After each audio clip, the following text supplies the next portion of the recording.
Навистина сум почестен со поканата на градоначалникот на главниот град на Словенија, Љубљана, на господинот Зоран Јанковиќ, кој што не прими како делегација од Струмица да ги посетиме и градската куќа, но и јавните предпријатија, да го споделиме нивното искуство, знаење во однос на имплементација на проекти и иницијативи во општина Струмица.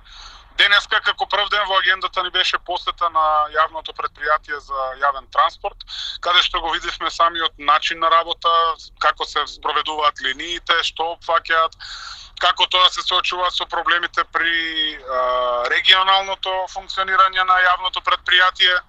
Ни споделија навистина позитивни искуства кои што и како ќе ни бидат корисни при имплементација на јавниот транспорт во Струмица. После тоа го посетивме пред малку во прифатилиштето за бездомни животни тука, затоа што третираат и мачиња и кучиња, дури и помагаат на зоолошката градина во Љубљана.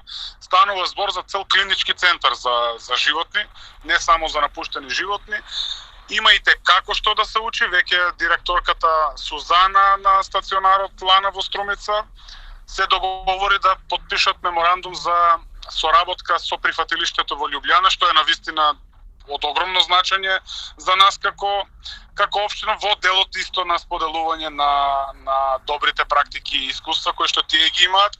Во разговор со директорката на прифатилиштето ни укажаа дека при самото формирање пред 21 година целото нивно ноу-хау е спроведено од Велика Британија, но секако согласно спецификите на Љубљана и тие имаат имплементирано одредени проекти кои што се со посебна специфика за Љубљана. Интересен е фактот што сме на прием кај градоначалникот, кој е градоначалник на најзелениот град во Европа и град кој што нема нито едно бездомно животно. Така да има и како што да учиме, дури и при креирањето на јавната свест можеме многу да научиме од Љубљана. Токму тоа е и целта на оваа посета, не само да ги видиме добрите практики, туку и начинот и пристапот како тие пристапуваат кон населението за зголемување на свеста за одредена проблематика.